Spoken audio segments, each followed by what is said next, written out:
You can support this show at patreon.com/ASA podcasting. Hey everyone, just want a quick announcement. This is the first episode of Skyrim AD, which is a I'm not as super well versed in D&D, so it's a D&D game based in the Skyrim world. Colin is running it. He is the, I assume, DM or GM. And Andrew is there.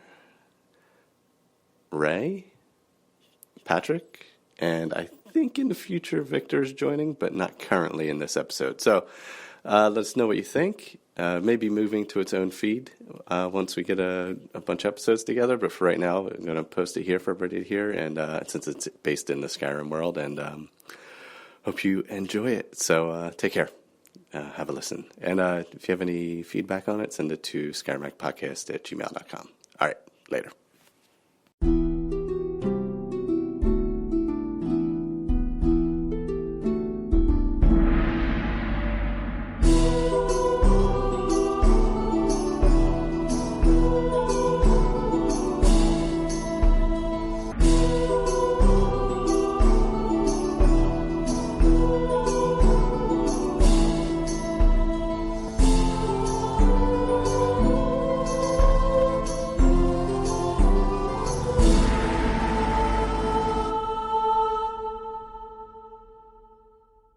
Good evening, everybody, and hello. My name's Colin. I'll be your kind of host, and for this experiment, I'm calling it. Was it an open-ended one-shot? Depending on the feedback we get, and depending on my experimenters here, or I don't know, test subjects, I would say. The very awesome guys who have sort of like come along with me in one of these crazy ideas that I've had. So I'd like to say thank you and welcome to Andrew. Hello, hello. And also a thank you and a welcome to Pat. My Kinnebrath, bless your pace. How are we doing? And thank you and welcome to Ray. Good afternoon. Thank you, guys. And this is hopefully going to be a lot of fun. And this is my very first experiment with some D&D. So I'm going to try to DM a game with these guys. It's going to be set in the Skyrim world. But a lot of rules had to change, so all the rules are based on D&D rules, but the lore of Skyrim, and hopefully it works. A lot of things had to be shifted and changed about of how things work, but you'll learn that as we go. There was something else I was supposed to say, and I didn't write it down. I thought I'd remember, but I don't. So, let's see. Let's just go straight into the story then. So, I would like to welcome you to Skyrim 10 AD. It has been 10 years, give or take, since the defeat of Alduin the World Eater at the hands of the Dragonborn. Or so the Nord bards would have us believe. And more recently, the political situation has settled too, as the Empire has quelled the rebellion of the Stormcloaks. Also, some would say with the Dragonborn's assistance. But it is not his tale we are here to tell. Our story begins in the 212th year of the Fourth Era, on the 28th of Morningstar. It's almost 2 in the afternoon, and the sun is doing its best to fight off the ever-present northern chill. You can hear the chirp of distant birds roosting in the treetops of the nearby forests that flank the roads that lead into Falkreath Hold, famous the world over for its simply bigger trees. The smell of wild mountain flowers and thistles fill the air as they line the edges of the road, almost marking the edge of the wilderness that lies beyond. Two weary travellers finally make it across the border into Skyrim. The journey has been a long one, walking up from northwestern Cyrodiil and crossing into Skyrim along the Hammerfell border. The two men stop and take a moment to appreciate the surroundings. And here I'd like to introduce our Nord friend. Good afternoon. My name is Luke. Luke Icewalker. I'm of the Nord race, but this is my first time in Skyrim. This is a day that I have long anticipated, but have only recently been guided by Kinnereth to journey here. I don't know where I'm going. I know only that she has commanded me to go to Skyrim. So physical description, typical Nord, early 30s, not particularly battle worn. He's clearly is used to working with his hands. He's got calluses, but the calluses of a farmer, or the calluses of a leather worker, but not the calluses or muscles of a soldier. He's maybe a bit wiry, but he's wearing a suit of chainmail, carrying a mace. Noticeably absent is any sort of bladed weapon or ranged weapon. His only weapon is a mace. He's carrying a shield. It's a round buckler type shield emblazoned with the holy symbol of Kinnereth. He's wearing a set of chainmail. Doesn't quite. It's a worn set of chainmail. Clearly, someone has used this often, but it's not clear that it fits Luke all that well. It maybe hangs on him just a little bit. He's got it cinched on. It's not like he doesn't know how to use it, but it doesn't look like it was necessarily his set of armor. He's a typical Nord, tall, bearded, blondish, typical sort of Scandinavian features. A serious demeanor, and maybe I'll pause there, and we can see if we want to have a little interaction with Andrew's character, or we'll take it from there. But that's what Luke looks like. He's clearly a holy man, given the prominence of the symbol of Kinnereth on his shield, and holy symbol of Kinnereth prominently displayed around his neck on an amulet. He's got the usual adventuring gear, various packs and things strapped to his back. He is certainly he is very comfortable with the labors of this journey. He shows no signs of exhaustion. He's clearly used to hard work, although it remains to be seen whether he's used to battle or not. Amazing. Awesome. Thank you, Pat. So that's what your traveling companion looks like, and what you're walking alongside there, Andrew. So do you want to give us a description of your character? My young wood elf is a very sassy and exuberant character, singing the praises of the Dragonborn wherever she goes, inspired by the bards Colin mentioned, our master mentioned at the top of the hour. Inspired by those bards, she is drawn to Skyrim to try to witness whatever experiences she can through Skyrim about what the Dragonborn and all of the feats that he accomplished. As she mentioned, met up with this priest, thought that this priest might be a person she can bounce a song and a story off of on her way to Skyrim. At the crest of Hammerfell, she felt a pull to go and see the Redguard. She'd always heard stories of adventure with the Alakir and wanted to go, but the Dragonborn summoned, so she must go to Skyrim and tags along with this priest because again, as you mentioned, she spoke with him numerous times, and in the inn where I would play the songs in order to earn my keep, earn a meal, stay the night, keep the roof over my head. But I need to tell the stories, but in order to tell the stories, I need to learn the stories. So I'm tagging along with this priest up to Skyrim. Does your Bosmer have a name? The Bosmer. I am of the Gleam Grove family. First name Body. Body Gleam Grove is my Bosmer's name. Of a medium build.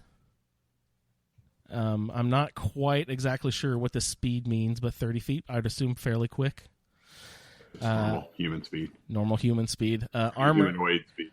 Armor. I'm nothing heavy. I'm sort of intimidated by this priest because again he was in robes before, but now he's carrying a mace and heavy armor. I just have my leather armor, so I'm slightly concerned about what he knows that we're walking into that I don't. Because he was just in these robes and now he's beefed up all of a sudden. Yeah. I don't know what I'm walking into. He knows something that I do not.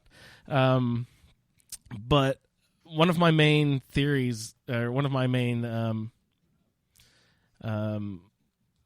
philosophies of life is to get out there and make change for the good.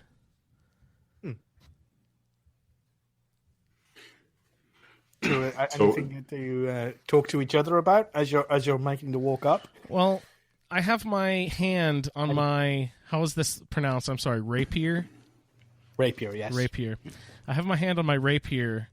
It seems like a little bit of a dramatic sword, but I am a dramatic person, so yeah. I'm very flamboyant. I'm a little bit skeptical of the priest as we walk up. Priest, what is going through your head? So, young buddy, we're both drawn towards knowledge. You clearly have a goal in mind to learn of the Dragonborn, perhaps even meet this somewhat mystical figure that by all accounts has saved the world, has saved all of Tamriel from the dragons that plagued Skyrim only a decade ago. I envy you. You know what you seek. I, on the other hand, don't know what I seek here. I'm only driven here by the demands of my deity who has commanded me to go to Skyrim. And yet I don't begrudge this because this is my first time here. I think we will learn Skyrim together. We'll travel the roads together. We'll both I hope find what we seek here. What foresight has excuse me. What foresight has Kennerith given you that you must wear this heavy armor? Oh, this is not Kennerith's doing. This is merely what was available in our monastery.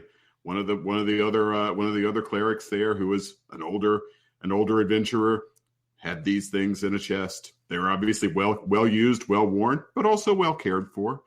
I'm happy to take them out into the field and use them for the blessings of Kennerith.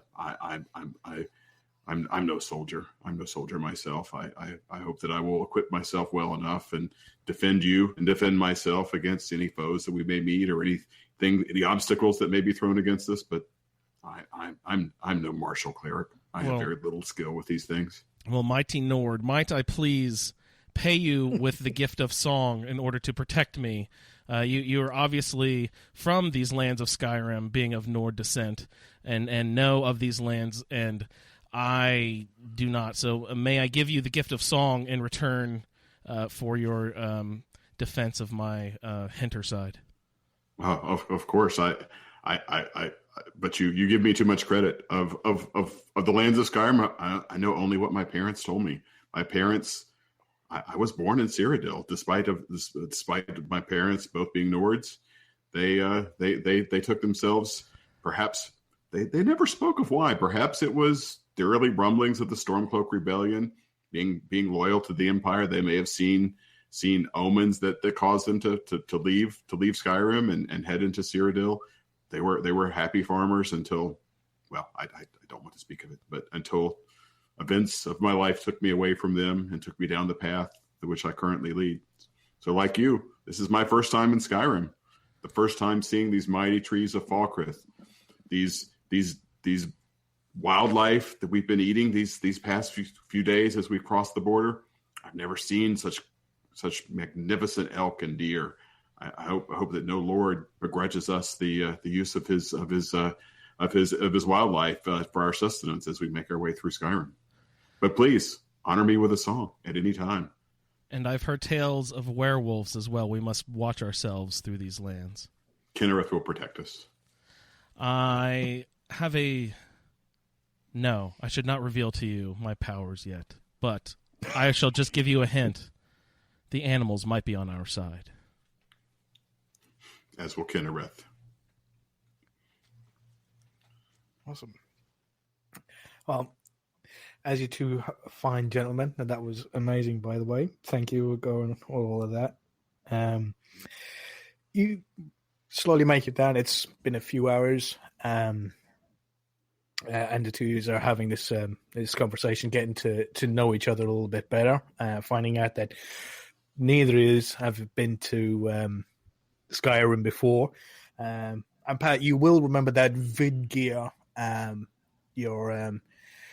your companion back or your colleague back at the monastery did say that you might want to seek maybe a guide once you get to Skyrim, because it's a very dangerous place. And he seemed to, for some reason, he never spoke much about his past, but he did say, he intimated that he knew Skyrim kind of well. And you would probably be better served if you could probably find yourself a guide of some sort, just so you don't sort of ruffle any feathers while you're walking around. Wise man.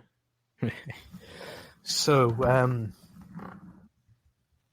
Ray, you are having a sit down. You finally get to sit down and rest your legs for a moment after a very, very long walk.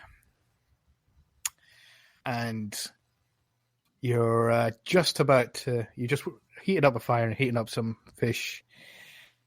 When out of nowhere, you hear a loud grumbling, ruffling, barking, growling, and usually you're very alert and usually you wouldn't be surprised. But at this particular moment in time, you were so lost in your own thought and so lost in your own tiredness that it scared the bejesus out of you. That so much so that instead of even looking to see what it is, you jump from a sitting position, you leap straight up into the nearest tree and being startled. Luke and Buddy. It is Buddy, isn't it? How are you spelling that, Andrew? Bottie. Botty. Botty. So Luke and Botty, you out of nowhere, just off to the left of you, you hear this kerfuffle going on. A growling beast. And you hear a sudden scream or a yelp. But, it doesn't sound right. Something's definitely going on. Do you go and investigate what this noise is? So, does it sound like an intelligent creature of any race is perhaps in trouble? Possibly, yes. You hear like definitely a beast or a growl, but you also hear another kind of like a yelp, like a scream, but definitely an intelligent one of somebody being frightened. Okay. Buddy, quickly, we must go investigate and see if someone needs our help. I agree. Come on. I agree. And I don't wait for I trudge off now, making no effort whatsoever towards stealth. Not being particularly loud, but not screaming or yelling or war whoops or anything, but also not making any attempt at stealth. Luke runs off towards beelines. No attempts of hiding or cover anything else. Beelines for the source of the noise. And it's easy enough. It's just off the road. It was only obscured by the really, really big trees in this area. But once you get around, you clearly see the scenery here, and as you look upon it, what you see is there's a little tree stump and a little fire set about it, with a half-starved wolf gulping down some dried fish that he's seen, now staring up and yelping at a figure that is up a tree. And do you want to describe what they see, Ray? They see a cat up a tree being chased by a dog. Call the fire department.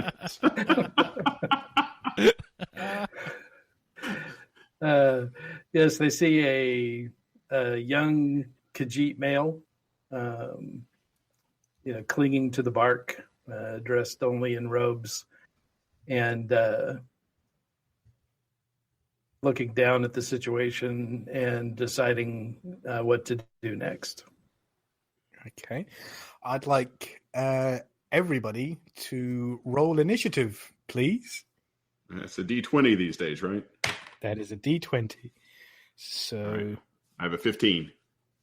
you roll a 15, and what's your dexterity modifier? Or is that included? Oh no, actually it was. Oh, that's right. I forgot we got to add this dexterity. I'm so 16. I have a 16. 16, so you're number 16. And Andrew, you have a dexterity of +3, so if you roll a 20 and then add +3 to it. 3 and the 20. I rolled a 17, and the 3 is 20. Nice. Wow. And Ray, do you want to roll a... I rolled a 9, and I have a +4 dexterity. So that would... 13. 13. So that would go Andrew, Pat, then Ray. Sorry, that would go Botty, Luke, and... Do we have a name, Ray? We do. We haven't discovered it yet, though. Oh, okay. Nice. Give me one. Whiskers for now. We have a +2. So 2. Oh, and we have the wolf comes last. He rolled a 3 with +1, so that gives him a total of 3. So first off, we have Andrew. So Andrew, as you come upon the scene, your Nord friend is first to round the corner, and as you look beyond him, you see, as I said, you see a young Khajiit male, and he is just in robes, and he's clinging to the side of the tree, bark, claws dug in, hissing and sort of like staring, obviously startled. I wouldn't say frightened, but definitely startled at this wolf. Probably slightly annoyed, seeing as he just ate his meal. Barking and yelping up as if he wants sort of like a piece of him. You are up first to act. Is there something that you would like to do?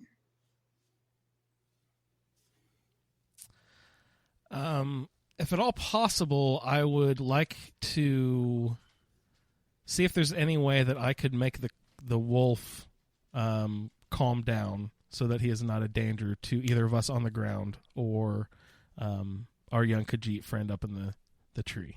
I'm assuming friend. I don't know. Maybe I should be more skeptical of this Khajiit in the tree. Do you think we should question the Khajiit before performing any actions against the wolf, Luke? Am I allowed to ask questions to Luke like that? You can, as long as it's simply like if you're simply just looking to loot, and it's like, what do we do? Like you saying, do we help him or not? Yeah. Yeah. So typically it's like a 6. So a combat round is 6 seconds. Yeah. So I have to decide. Okay. And you can move and act, and I think, Colin, I don't know what the exact rule is, but typically you can ask like a simple sentence or something, but you certainly can't. You can't have a detailed strategy discussion in the middle of a combat. Okay. Yeah. So then my instinct would be Colin, there's one question. Distance. So we sort of rounded some trees. We ran from the road through some trees. sprang out into a clearing or over a hill or kind of whatever, how far are we from the wolf? Yes. Oh, as I said, it's just off the road, so you're not more than 10 feet from this. The Oh, okay, only okay, reason so- why you couldn't see it is because it was obscured bush, by yeah. the simply bigger trees. Oh, okay. Once you rounded it, it's not that far off, and I would say that the tree that the Khajiit is in is probably about 15 foot from you, but the wolf is closer to you, so probably like 10 foot. So it's pretty close. Okay. So, all right. So with that, so Badi, what do you? So then, without even hesitating, I come around the corner and I spring into action with a cantrip and say animal friendship, if I can do that. Yes, you fucking can. You're awesome, Andrew. So, as a Bosma, the whole Bosma race naturally have an affinity with animals, and they have animal friendship as a cantrip. So, I'm just going to get the rules here for animal friendship. So, it's cost one action, a range of 30 feet, and you know it's only 10 feet from it. And it will last for 24 hours. So, if the beast's intelligence is 4 or higher, the spell fails if he sees on a wisdom saving throw. Okay. So, you don't have to do anything. So, you cast spell trip. So, I have to roll for the wolf for a wisdom saving throw. And your spell DC was 13, wasn't it? Sorry. That's okay. It's all right. Yes, spell save DC is 13. So if the wolf scores a 13 or higher, that means the spell failed. But if he scores lower, then it succeeds. So let's reset my die and check the wolf.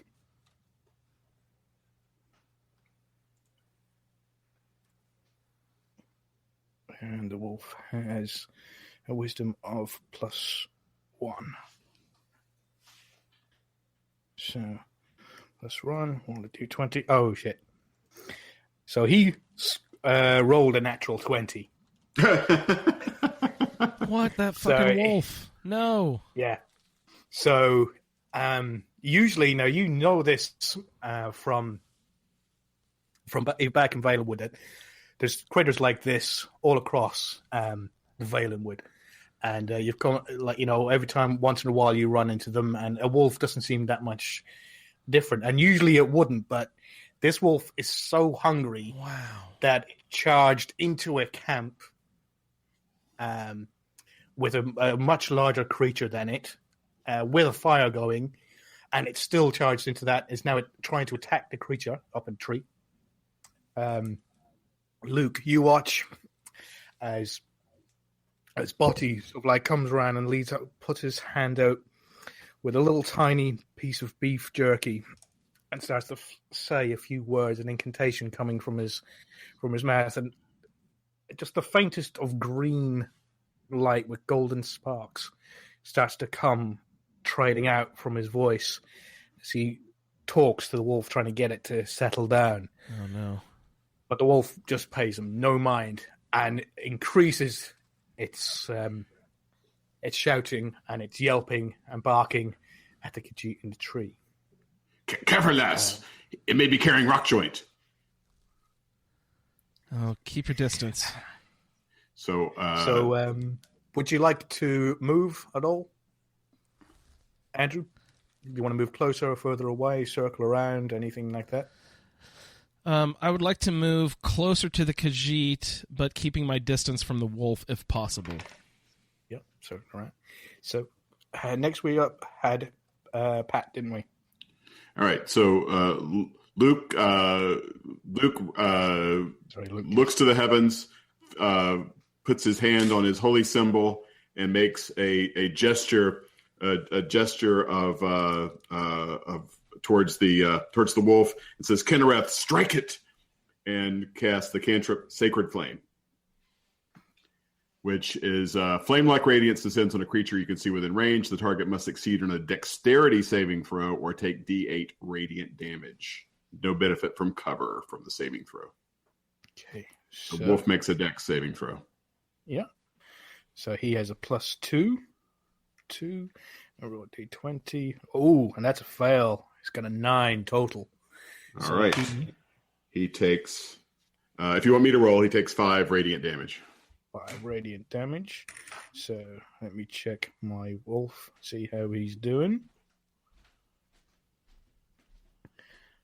Yeah, he took a little bit of a burning from that, and he didn't like it. It actually distracts him. He has turned around from the bed. He's thinking about should he just run, but his attention has definitely shifted. He's now definitely looking at you after doing all this damage to him. Okay, and so I for my movement, I sort of raise myself to my full Nord height, hold my shield as a barrier, and interpose myself in between the wolf and body. Okay, so you're moving my most menacing Nordly grunt towards this this nasty wolf who clearly has rock joint. So you're moving up to the wolf, right into No. Still keep my distance from the wolf, but just sort of interposing myself so that I'm certain that I'm between the wolf and body. I'm not too worried about I'm keeping an eye on the Khajiit, but I'm not worried about protecting the Khajiit because he's up a tree. Okay. And that's Ray done. So it's Ray's turn. So Ray, this you see 2 strangers running and don't seem to want to do you any harm, and in fact they seem to want to come to your aid as one tries to calm the creature, but when that doesn't work, his rather large Nord friend out of nowhere creates this mystical sort of like golden light come out of nowhere and descend upon the creature, burning it and pulling its attention away. So now the wolf is no longer, well, seemingly wants to threaten you. It's now turned its attention to the rather large Nord. What would you like to do? So I am going to scramble around to the other side of the tree while the wolf is not looking and hide myself in the branches. Okay. So let me have a quick look here. So acrobatics. Yes, definitely. So do you want to roll a stealth check for me? You are proficient in stealth, so you have +4 and a +2, so that's a +6, and then just roll a d20. All right, so my roll is 17. Nice. +6, so what, 21? Yeah. Even with his actually no, it's 21. I doubt he's going to beat it, but the wolf does have what is it? Actually, what is it? It's more than that because it 23. 23. Yeah, I forgot the +2 proficiency. So we have. Let's go back to my wolf, and he has. I'm sure he has advantage. Keen hearing and smell. The wolf has advantage on wisdom or perception checks to rely on hearing or smell. So he might be able, if he natural 20s you, he's still going to be able to know where you are. He could smell you, yeah. Well, all he smells now is burning fur. So, he nearly got what he got. Got a natural 17 on the first try. And a 10. So the best one, no. So he has absolutely no idea where you've gone. He doesn't smell you or nothing. The smell of burning fur has gone right up his nose. He doesn't know where you are or what's going on. So, yeah, you're definitely hidden from him. So the used to watch is, actually, what's your no? You definitely see him. Even though that you were heading towards the Khajiit, Botty. Yes. As you approach, you watch as Luke sprays this light that obviously damages and does some serious, painful stuff to this wolf. In the blink of an eye, you turn around, the Khajiit is just gone. You have no idea where he is. He's just gone. He just vanished from your sight. You don't know where he is or what he's doing. But Pat, you see that him make his retreat as you're casting the spell. You, just out of the corner of your eye, you see the flash of the monk robes as he disappears up into the branches away from the wolf. Okay. And is that you going to stay there for the moment, Ray? Yes. Yeah. So now it's the wolf's turn, and the wolf's like, I am hungry, but I'm not this hungry, and just legs it, turns in the opposite direction to all of you, and decides to use a double dash. So he has a movement speed of 40, and he takes his action to dash again. So he moves 80 feet away from you in completely the opposite direction, running for his life. So that's his action and his movement. It's all the way back to Botty. What did you want to do? Did you want to let the wolf go, chase after him? I am of the spirit to say, we probably walked in on the situation and the wolf, I don't know, maybe stumbled upon the. We don't know what sort of harm. We shouldn't hunt down this wolf and kill it unnecessarily. Wolves, as my wood elf blood says, the animals are our friends. So I'm wanting to let this animal go. Mm-hmm. So you just start inspecting the tree to try and find the gentleman you said there. You're looking around, but for some reason you just can't seem to spot him. And Luke? So I pull my mace, keep my shield ready, and keep a good eye on the wolf. I look around for any other members of the pack, but as long as he's running away from us, I don't pursue or otherwise engage. I just let it run away. Awesome. And I know we've returned back to Ray, so combat's over. It's all sorted out, so we get back to Ray. So a lore slash sort of a lore question. I would presume that I would know Khajiit. I wouldn't necessarily see them often being in a monastery, but I presume that they would have, in my over 10 years in the monastery going to this end, that at some point I would have met Khajiit, if only occasionally. So I wouldn't be surprised that there's a walking cat, right? This is normal to me. Yeah, you didn't grow up in a cave or anything like that. Yeah. You know the Khajiit of elsewhere. You're very well read. There's lots of books in the monastery. You're very well read. You know of the world, but mostly through books. Absolutely makes sense. Okay, cool. Okay, so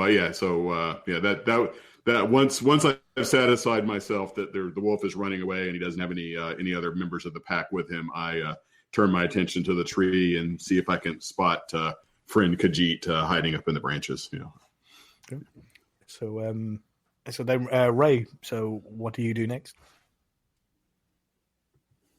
So I stay where I'm at, waiting to see what these strangers have in mind.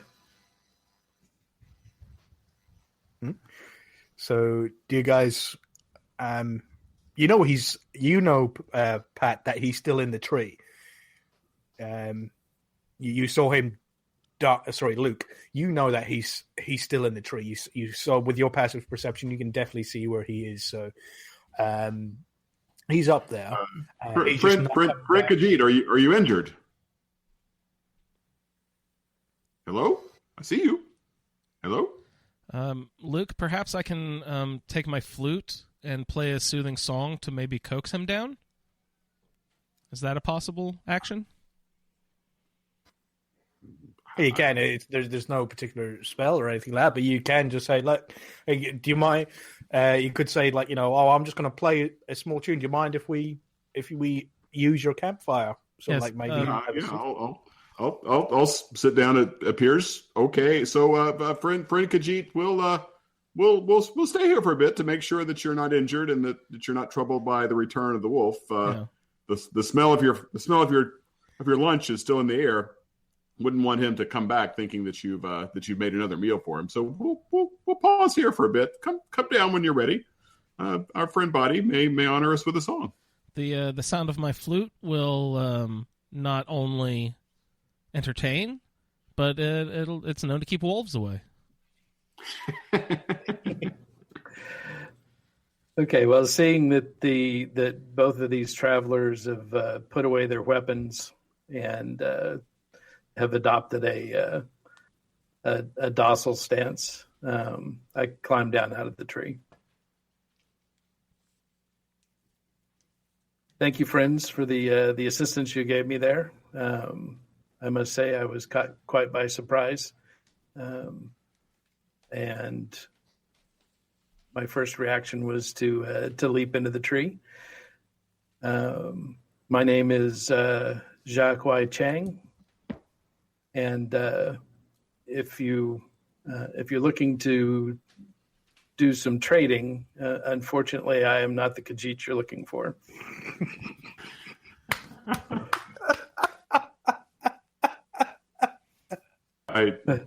But I do see no wish wares.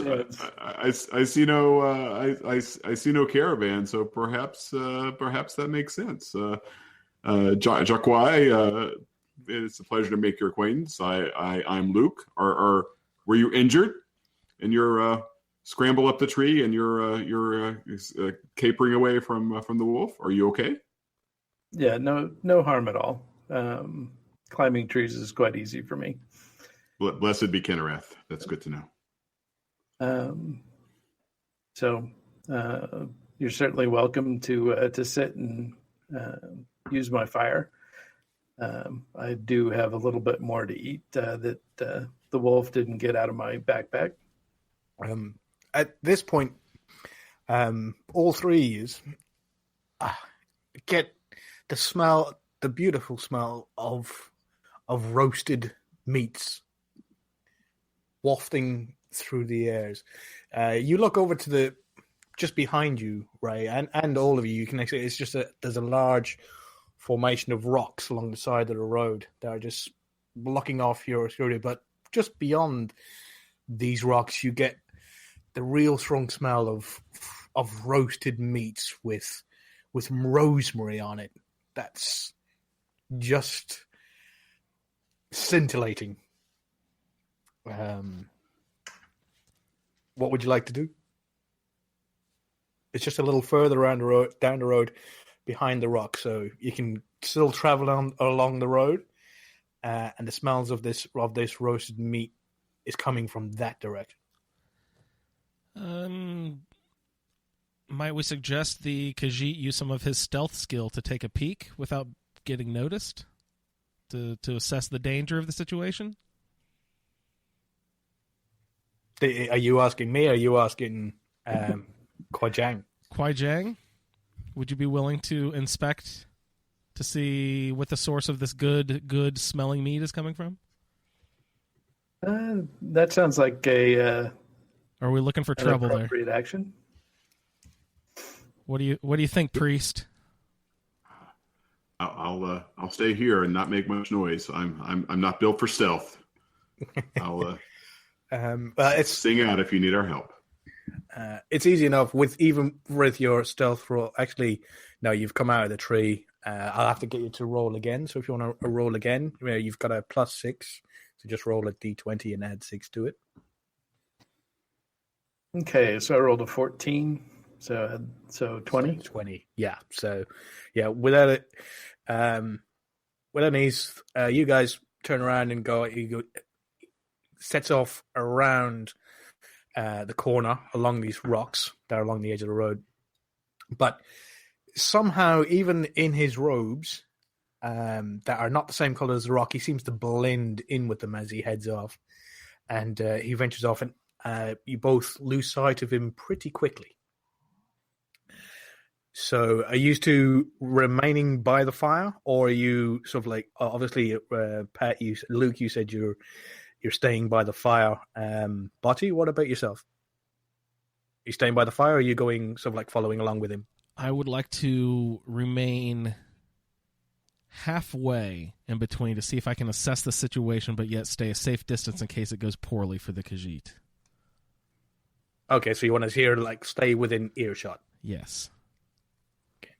So And I'll be alert and sort of stay as far back from Body. So I'll let Body kind of be halfway between the Khajiit and myself. So I'm able to try to do the same thing, sort of paying attention to what Body's doing, but not trying not to spoil the Khajiit stealth ability.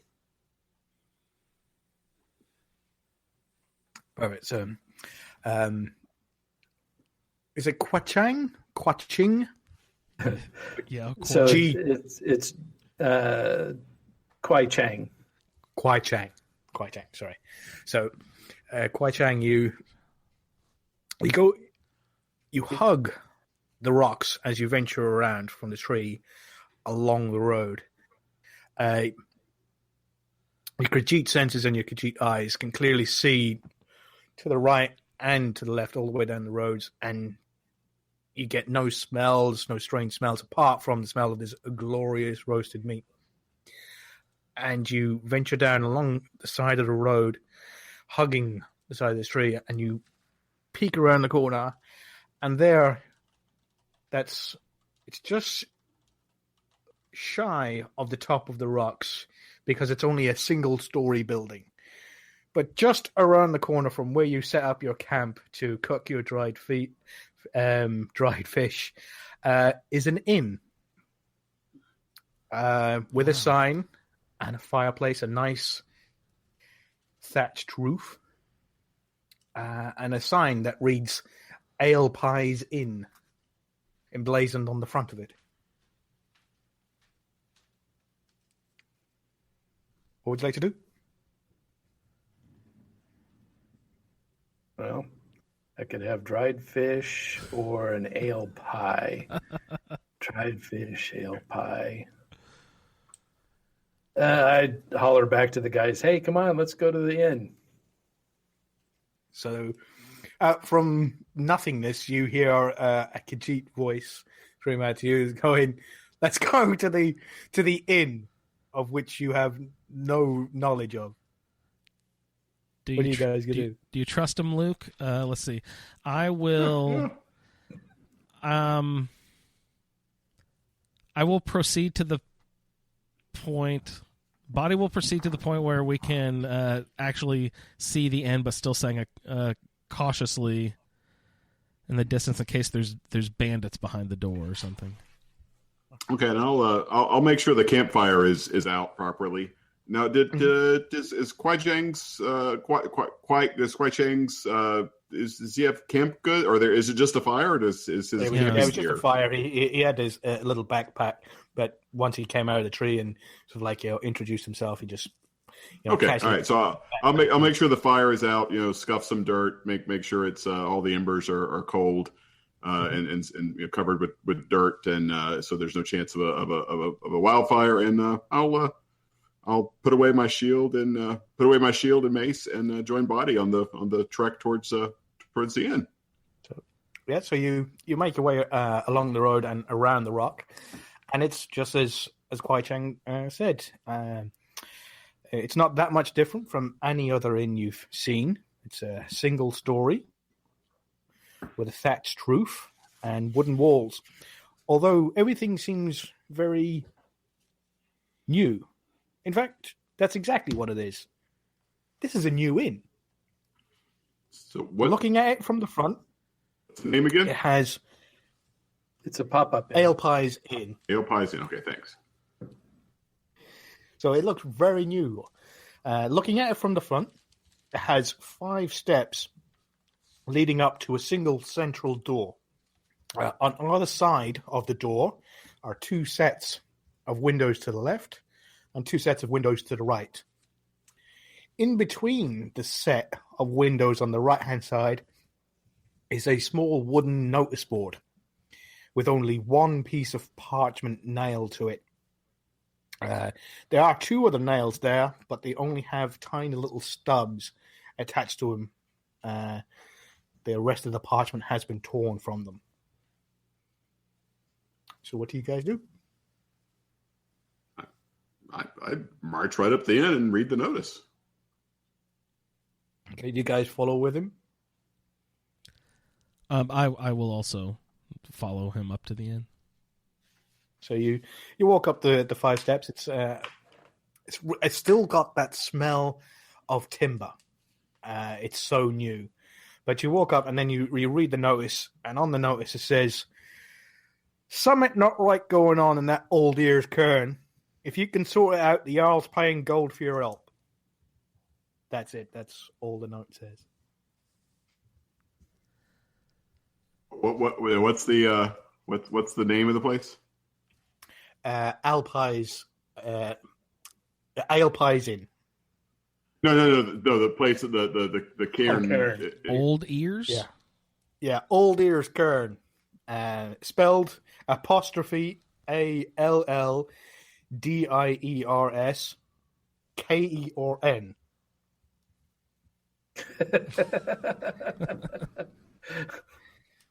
Okay. I think it's a trap.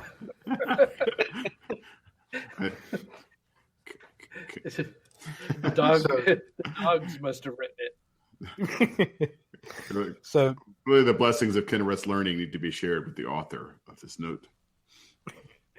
Andrew, can you roll Yes. let's see, a history check for me, please? That would be a D20. Yes. And under intelligence, so you have a plus 2 to that. Plus 2 and a 20 is... Oh, no. I rolled a 1. I only got 3. Auto fail. Oh, no. You for a second there, you thought you knew what Oh, no. what he meant by Old Ears Cairn. Just for a second, you were like, I've heard it. No. Oh, that meat smells fucking awesome. So I've got a history proficiency also, depending on whether it would have triggered anything for me or not. So. No, sorry, Pat. Okay. This was definitely an Andrew thing, and yeah, he's just loving the smell of that meat. It smells good, guys. Yeah. It's been a long fucking walk. And Man, I smell some good I'm meat. gonna get me some group. Yeah, so It smells like goat. So, what do you guys do? Do you go in the inn? I'm running as hard as I can, breaking down the door to get to that meat. And Buddy, a bit of decorum, please. Out of the way. I know inns well. I'm a bard. I can earn my keep.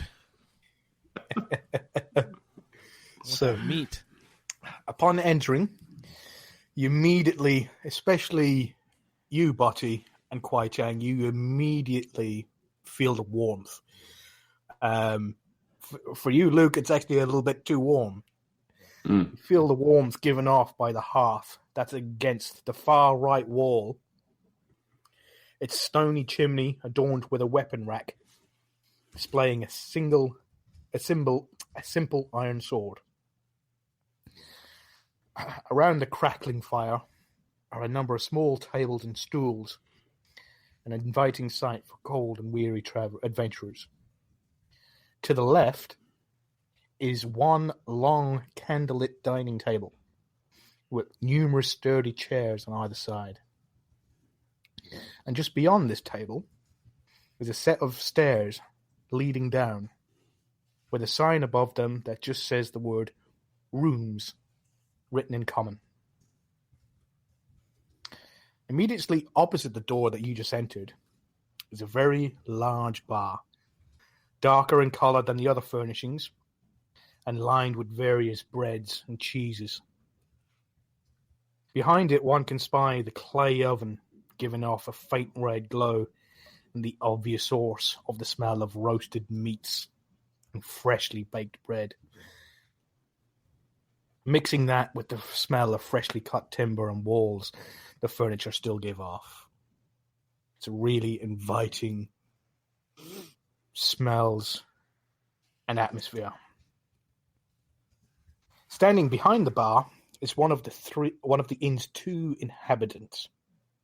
A Nord male, approximately 6 foot tall, with dark, short brown hair, wearing a dark green tunic. As you enter, he acknowledges you with a nod and puts down a leather-bound book he was writing in. He moves to the edge of the bar, revealing a sign he was obscuring. The sign reading, "We don't sell ale pies." Oh, no.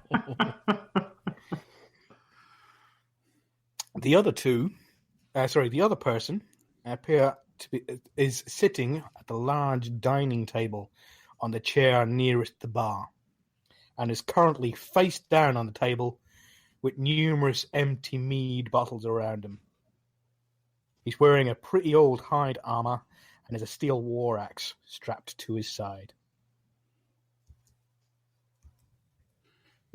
Does he appear to be a Nord as well? You can't really tell, but you kind of get that. Just he's kind of large-ish and very pale, but you don't see his face. He's literally face down. He's got a hide helmet on, so that's covering half his face. All you see is the hide armor and him face down with his arms sort of like flailed at the side. And the smell of ale is horrendous. As far as we can tell, are these the only 2 people in the whole building, including the inn, the rooms and stuff? Make a perception check. Okay. Roll a d20. I don't think you have proficiency in perception. I have no idea. What is that under? It'd be under your proficiencies near the top of your character sheet. Let's have a look here. Andrew, and you have acrobatics, arcana, deception, performance, and persuasion. So no. So you just get a proficiency bonus. So okay, there we go. It's +2. So just add 2 and then roll the d20. Oh, I rolled 20 plus 2, 22. Oh, you got a natural 20. Natural 20. Oh, you see everything in this bar. You see the labels that are on all the mead bottles. You know what type of meat. You know that is definitely goat cooking. I thought in that this was oven. goat. You can see the sticks of rosemary that are planted on the inside of it or are laid on the top. So yeah, everything that, and these are the only 2 visible people, unless you want to go downstairs and check in all the rooms and go out the back of his inn and check. But yes, these are the only 2 people that are in the inn at the moment. And just to clarify, that counts as my action for this turn, right? Well, this is you can do whatever you want.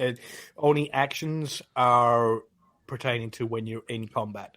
Oh, So okay. So you can do this or do whatever you want as many times as you want when you're free. It's only when I say that you have to roll initiative, then things have to go into a certain order. Okay. So, Kyle, one question about the description. You mentioned a sword. Was it in a weapon rack, as though somebody might have stored it there while they're having a drink at the bar, or is it on display, like as though it were on display, like on mounted on the wall? Yeah, no, it's mounted on the wall. It's above the okay. the hearth, above the chimney, on the stone chimney against the wall, and it's sort of like a wooden plaque. And then the sword is laid on 2 little hooks. So it's just a displayed iron sword. It doesn't look very remarkable. It just looks like a plain iron sword. Okay, cool. All right. So I take a look at the drunken man and using what so I have let's see, I have medicine skill. I'm proficient in medicine and insight, so whichever of those, if would be appropriate to sort of say, is he just drunk or is he in more serious Like, is he drunken himself to like the state of alcohol poisoning, or is he just sleeping off one too many? Well, so what, you're walking up closer to him? Yeah, I'm just looking at his face. How's his breathing? Is he labored breathing, or is he just drunk, or is he like really seriously like an alcohol poisoning here? Is he about to die? As you move closer to him, from the bar, you hear, "I wouldn't do that. He's a cranky bastard." So this is his normal evening. It's 2 p.m, so this is normal. Don't worry about that. That's been going on for a while. But yeah, I wouldn't bother you. Very, very well. So, and then I'll go over to, barkeep. It's a beautiful inn you've built here. Is it yours? So fresh. It is. Yeah. Thank you for saying so. It's my retirement. Going for the easy life now. Well, I wish you all the blessings, and I make sort of a some sort of generic sort of blessing motion. No spell or anything, but just sort of like touch the holy symbol and sort of give someone like good luck, good. Also, I guess what I'll say is, may the blessings of Kinnereth be on you and on your establishment. I thank you kindly, sir. That's a mighty fine of a man of your obvious devotion. Thank you very much. What can I get you, fine gentlemen? You just across the border, I take it. Yeah, that's right. This is this is my first time in Skyrim. Really? Yeah. Boy like you, homebred boy, you ain't never been to Skyrim before?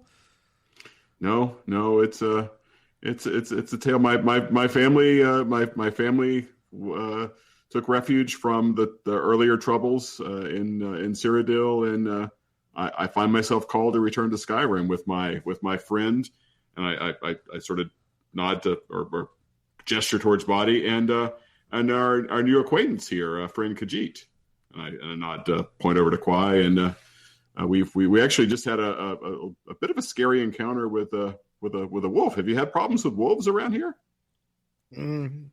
Wolves are always a problem, apart from the dead ones. Well, your inn is so new here. How have you always lived in the area? Or are you also new to this portion of the country? Oh no, I'm a native. You could say. I came out from a farm just out in Whiterun. It ain't nothing spectacular, but I finally got enough money to get enough timber to bail this place, and yeah, this is my retirement. This is me just sitting around and do fuck all for the rest of the time. Hey, no more digging in farms. No more having the fingers frozen cold trying to dig up shit out of the ground. No, this is it. That's why the fire goes on 24/7, and that's why the clay oven is on 24/7. It is rather warm in full here. creep. I got all the fucking wood I could ever need. The trees are incredibly large here compared to what I'm a wood elf. You think I wouldn't be intimidated by such large trees?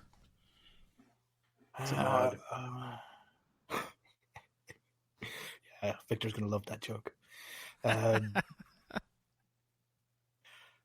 Yeah, well, everything's big up north, but yeah. Sorry, what was your question? Oh, my friends and I are weird. I realize it's only 2 p.m, and if we might have a look around the area, but might I perhaps sing a song for you to earn a night and maybe some ale and a meal for today? And can I please maybe be super smarmy and paint my charisma on very thick and try to convince you to allow my 2 friends to sleep for free as well? Well, you see that mess right there, and he points to the man face down and surrounded by the meat bottles, and he goes, "That's all the company I've had all day, actually all week." And he goes, "You three gentlemen are a damn fine sight." And he goes, "But damn fine sight don't pay for meat and mead." And he goes, "You want to go and try and sing the song? You a bard? You a foreigner bard?" Who's asking you a question? Are you a foreigner bard? Yes, but I am here in your great land to learn of your great hero master, the Dragonborn.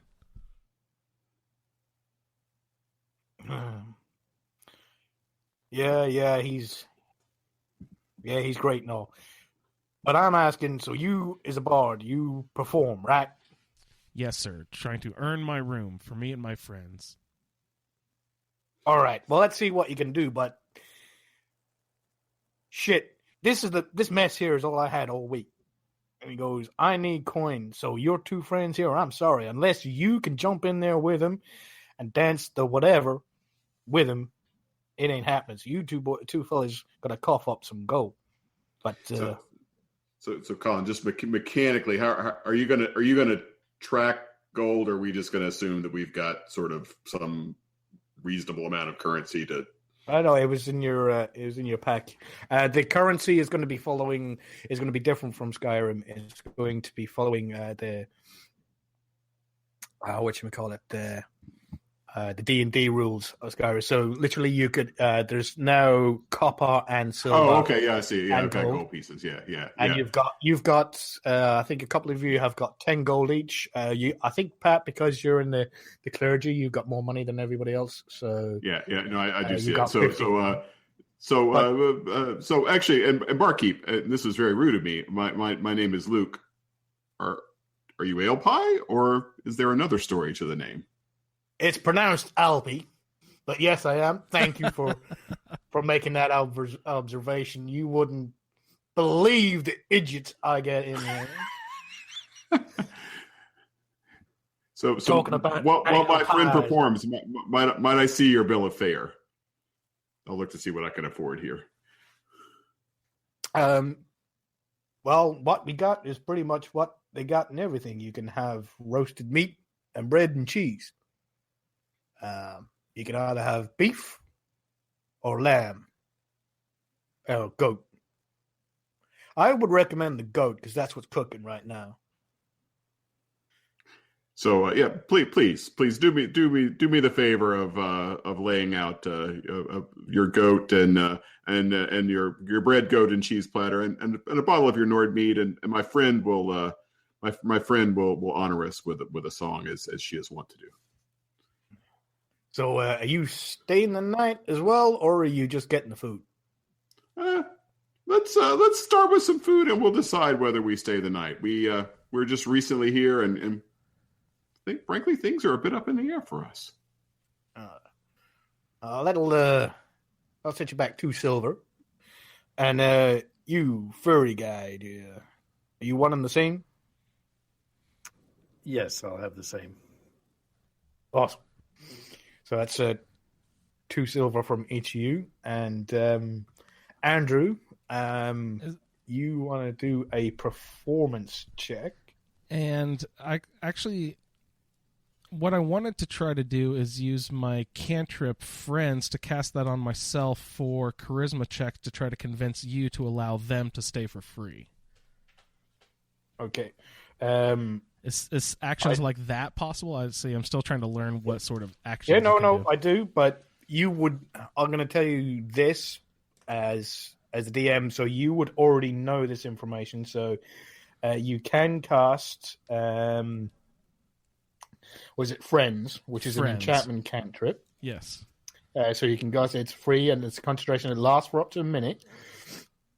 But for the duration, you have an advantage on all charisma checks. So if you wanted to try and convince him to let the other say that, of the choice. So you could get to roll twice to be able to try and convince him. Mm-hmm.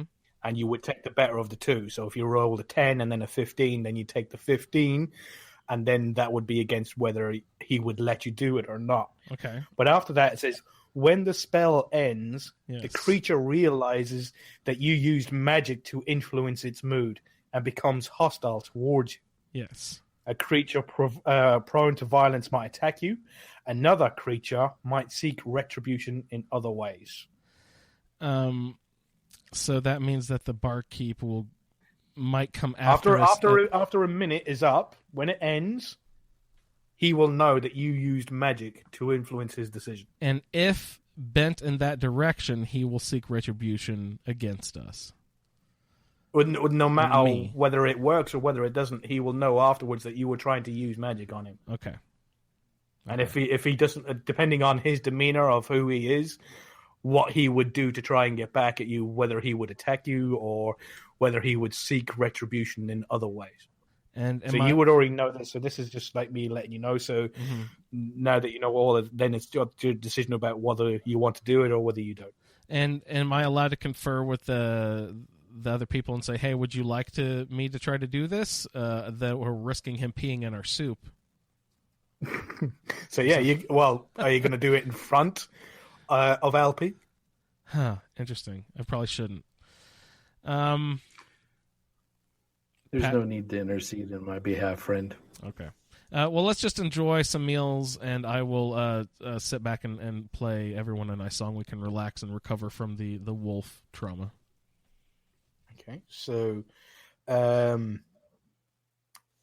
you guys, I'll get you to roll a performance check. So you have a +3 plus 2 to your proficiency bonus. That's a +5. So roll a d20. 23. Ooh. He fucking loves this story. And the song. Do you have anything in mind? Is there a particular thing or a subject you want to sing about, or like a story, like, because you've heard other stories of other heroes, things that have happened in the past, in between us, out of game, like in other games like Oblivion and things like that. So you've heard stories. You've also heard from other bards that you've met in other inns, stories of the Dragonborn and sort of like deeds that he's done and that sort of thing. So you can pull on those and sort of like put your own spin on them.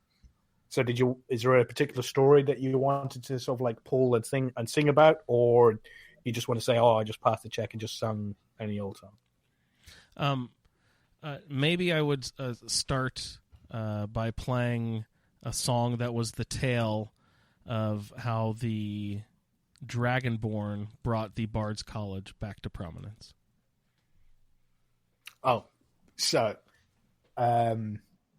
with your performance, because it was so high, as you're singing the song and you're saying that the Dragonborn, as he ventured into solitude and spoke with Viarmo, and sort of like he ventured down and managed to get the poetic Etta and bring it back to be displayed in the court in solitude, and then the adventures that he had performing it, and then suddenly it hits you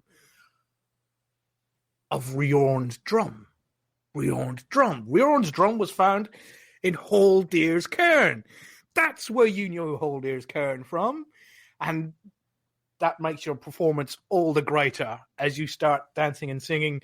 And even the barman, even Alpi, joins in right at the end as he brings more breads and more free booze to your compatriot, your fellow travelers, and even puts one in front of the drunkard who still doesn't move the entire time while he's lying face down.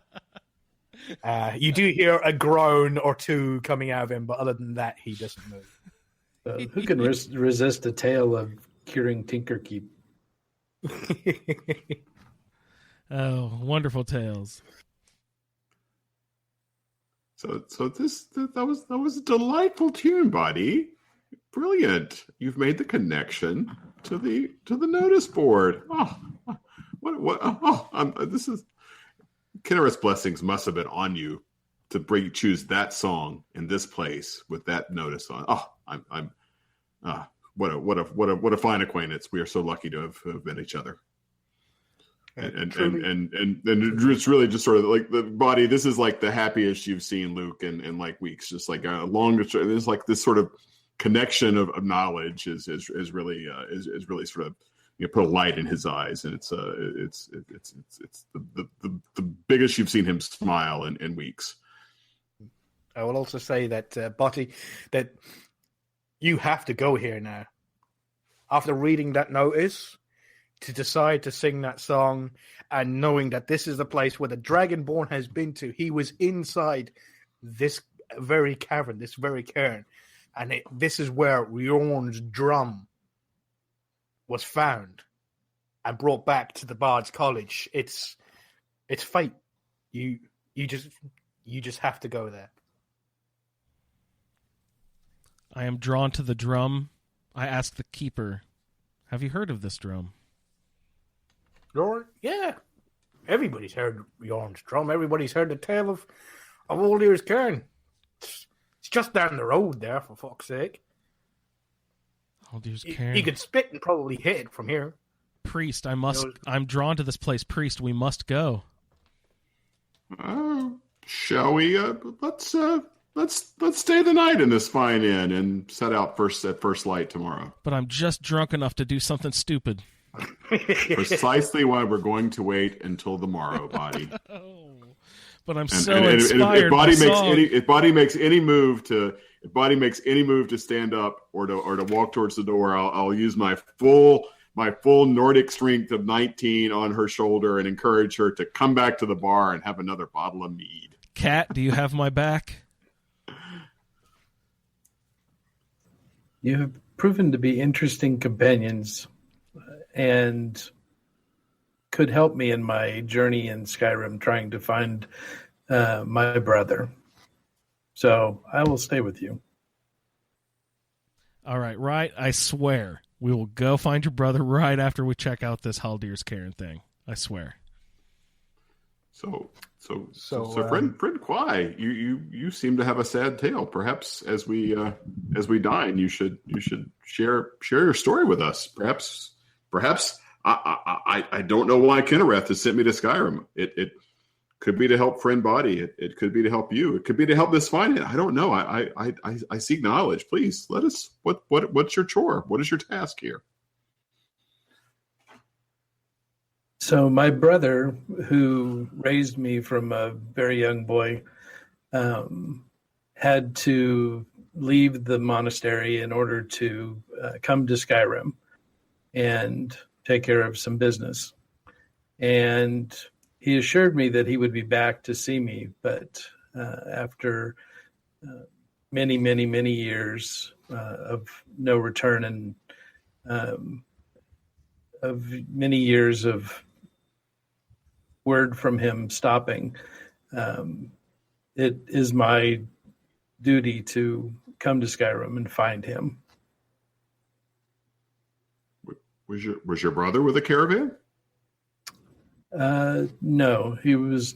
My family is not a caravanning group. We're a family of monks. Huh. And actually, before asking, are you or is your character wearing any obvious religious symbol or any markings or garment? And Colin, I'll do this as a proficiency check if there's anything. Is there anything without asking? He's got nothing that's on display that would tell you where he would be from. No, he's not wearing anything that display wise that you could perceive. Right, but I do possess something.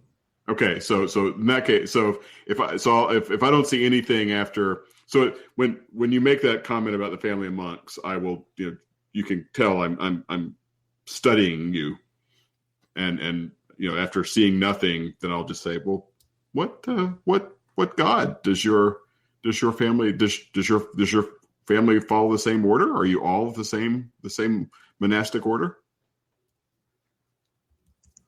So I pull out a 2-inch brass coin with 2 moons on it. Say, are you familiar with this symbol? You're. Yeah. Roll a history check, Pat. History check. Okie dokie. That is, I'm pretty good with that. That's cool. Yeah. I'm moderately good with that. All right. Oh, nat 20. Oh, you son of a bitch! Yes, you do recognize this coin. It was in like one of the books that you read. So you spent a lot of time sort of like reading, so that when you weren't farming or sort of like working on alchemy or anything like that, you would sort of like read books from all over the world, of the adventures that you didn't have because you were there.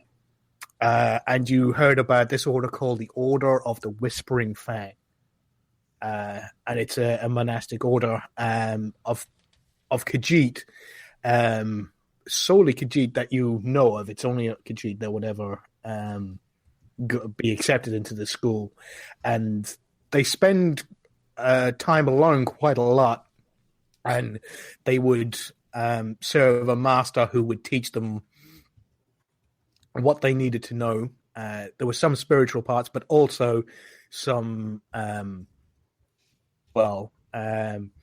and they are the ones who become really good at it should be greatly feared, but mostly greatly respected, because they're not overly violent, but they do definitely know how to protect themselves. And do I know sort of what in game mechanic terms, sort of what alignment, what's their general most monks moral are bent? Are lawful, neutral, lawful good. So, sort of like they mostly keep to themselves, but have their own set of rules and orders that they live by. So, whatever the code of their monastic order dictates, that's what they will follow. But it usually, they don't do anything criminal, or they're not set out to do anything criminal. My brother, I had no idea. Wow, this is Kinnereth is leading me to paths that I never expected. It is a blessing to have met you. It is a blessing to have joined you on your journeys. And after we clearly my attitude towards body is sort of clearly like a big brother, a sort of indulgent big brother kind of attitude. So after friend body it satisfies her urge to explore the cairn, we should speak of your brother and what we can do to help you in your search. Thank you, friend. I've spent years in solitude, studying and training and seeking guidance from the twin moons as to this journey that I've been on. All right, so at this point, this is where Body really gets bored, because in character, I mean, I don't think we need to play it, but in character, I would talk all night with this learned monk about like our respective sort of orders and comparing notes about religious rituals, and I would sort of be digging in, like, is he on the lawful goodish side or the lawful neutralish side? I would really be doing serious sort of monastic comparisons here, like what was his life as a monk, and comparing notes, because even though Luke is a cleric, he's very very very sort of monastic in his upbringing as a cleric. So I think I would try to figure out every bit of common ground that we had over our many bottles of Nordmead. Yeah, is there anything that you wanted to share with him? Coaching, sort of like as you said there, you spent most of the time in solitude, sort of like providing for yourself, and then only returning to the monastery when you were sort of like either seeking guidance or to pray and that sort of stuff. Is there anything else that you wanted to share with him as the two you spend it there, and as Botty seems to be getting bored out of his mind of the priest, sort of like keep on sort of like asking you questions about this. Is there anything more you wanted to share with him? No, I'll hold back everything else at this point. And Body, of course, has to inquire if the Order of the Whispering Fan ever came across the the Dragonborn. Is that what they were called? The Order of the Whispering Fan? Is that right? Fang. Of the Whispering Fang. As in, I never said that. I never said those words. Oh, you out didn't. loud. Okay. No, so that's I mean that's Andrew. That's where you kind of have to sort of divorce what because like I would never have said those words. Okay. Body clearly dawned on me like I knew exactly what that coin was because of the role I made. But Body I has never no said idea. those words out loud. Body's still over in the corner strumming a new song that I'm thinking about. So Ray, as we're talking, as we're talking, late into the night or whatever, I would tell you anything that you wanted to know about my life at the monastery. And I would even be very clear that I'd been at the monastery for about 13 years, but I would never say anything about my life prior to the monastery, no matter what you ask. Got it. Oh, wow. Butty, is there anything you wanted to share or anything you wanted to ask, whether you're going to get a question or whether you're going to get an answer or not? Is there something you wanted to ask? I definitely take notice that he is not, and he's not mentioning anything before the monastery. I'm definitely noticing that. It's over the course of lots of Nord mead and whatever else we're drinking and eating, that becomes very obvious that Luke has nothing to hide for the last 13 years of his life, but he'll speak of his parents, but he never talks about anything that happened to him other than his parents. Yeah, the reasons why he was in there. I have I have a persuasion proficiency. Could I maybe ask him for a hint? You can. He's had a pint. He's had a pint too much. This would be a contest actually. So you are proficient in persuasion, so charisma's +3, so that would be +5. So roll a d20 and +5. And hang on, reset. +1, 2, 3, 4, 5, and 20. Oh, I only rolled a 3, so I got 8. That's not good. Pat, do you know what you would roll to resist his persuasive? I would think that would be charisma as well. It's a contest of charisma, isn't it? Whether you can. Well, but I mean, he's persuading me, but I'm resisting with. Let's see. Would it be? There's a persuasion. Is that? Let's see. Let's see. Persuasion. That's a skill. Let's see. Where is? I'm just searching the. It's definitely persuade. Okay, here we go. Persuasion. And remember, he only asked for a hint as well. So no, and I am absolutely 100% contesting this. Yeah. So I'll contest with a. So what'd you roll, Andrew? It was only an 8. Yeah. All right, so I only rolled a 4. So depending on what it is, so I have +4 on wisdom, +2 on charisma. I would say wisdom, sort of like finding out. I'm going to make a call here and say that it is wisdom. So you've got an 8 and 8, and I do know that with contests, if it becomes out an equal, it stays at a stalemate. Oh no! So you can either fob him off, or you can just literally just not answer his question and I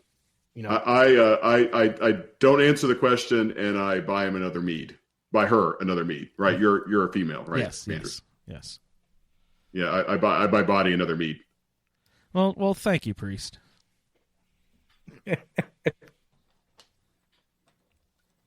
I'll trick you sometime. I mean, you didn't hear that.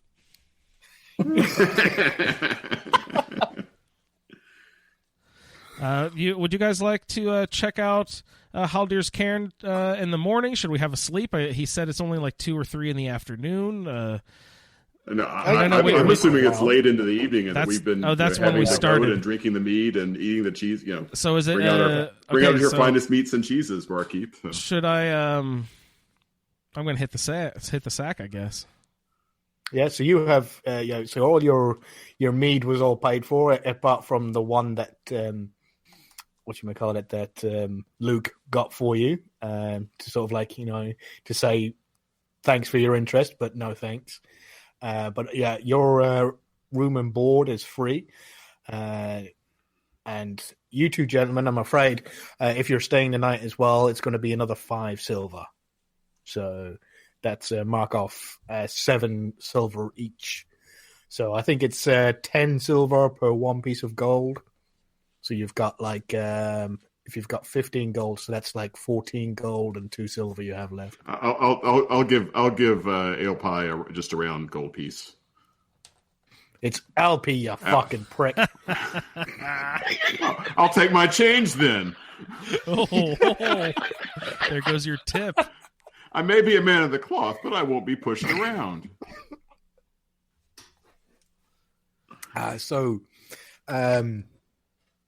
You gentlemen sort of like, you finish up your meals and things rushing through your head, and you step down to rooms, and it's pretty quick. You walk to the right, it's got a sign there telling you rooms, and you just head downstairs. And as you head downstairs, there's just turn to the left. So underneath the rest of the inn, and underneath the hearth is where all the rooms are, and they're pretty small, pretty basic.